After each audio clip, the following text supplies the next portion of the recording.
Welcome to Slaughterhouse Stories. I hope you enjoy the story I have for you tonight.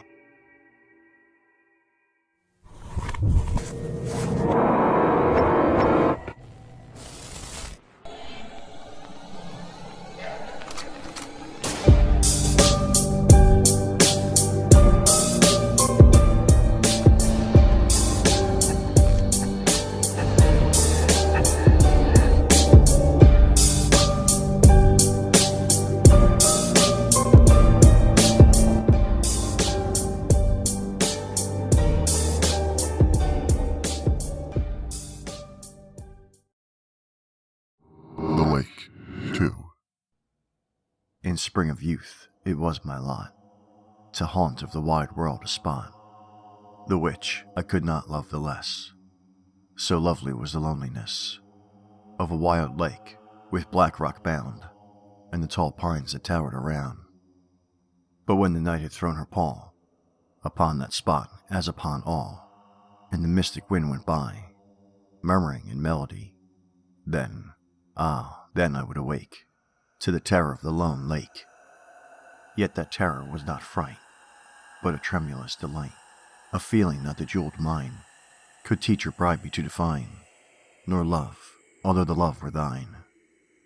Death was in that poisonous wave, and in its gulf a fitting grave, for him who thence could solace bring to his lone imagining, whose solitary soul could make an Eden of that dim lake.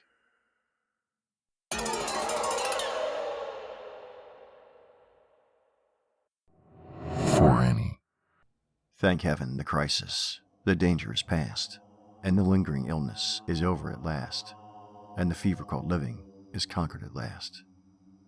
Sadly I know I am shorn of my strength, and no muscle I move as I lie at full length, but no matter I feel, I am better at length. And I rest so composedly, now in my bed, that any beholder might fancy me dead, might start at beholding me, thinking me dead. The moaning and groaning, the sighing and sobbing, all quieted now, with that horrible throbbing, and heart, that horrible, horrible throbbing. The sickness, the nausea, the pitiless pain, have ceased with the fever that maddened my brain, with the fever called living that burned in my brain.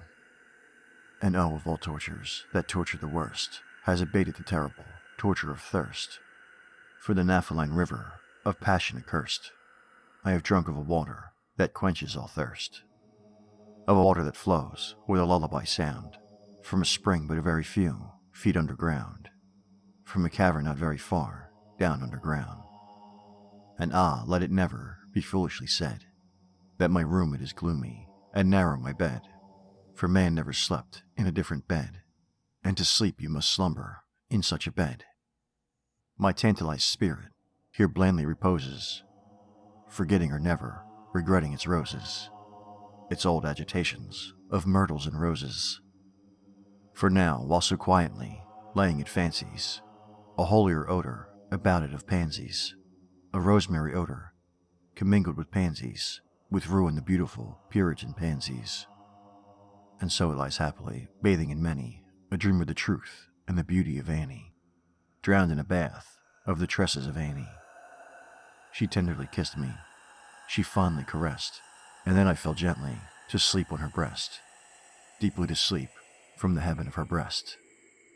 When the light was extinguished, she covered me warm, and she prayed to the angels to keep me from harm, to the Queen of the Angels to shield me from harm. And I lie so composedly now in my bed, knowing her love, that you fancy me dead, and so I rest contently now in my bed, with her love at my breast, that you fancy me dead, that you shudder to look at me, thinking me dead. But my heart it is brighter than all of the many stars in the sky, for it sparkles with Annie.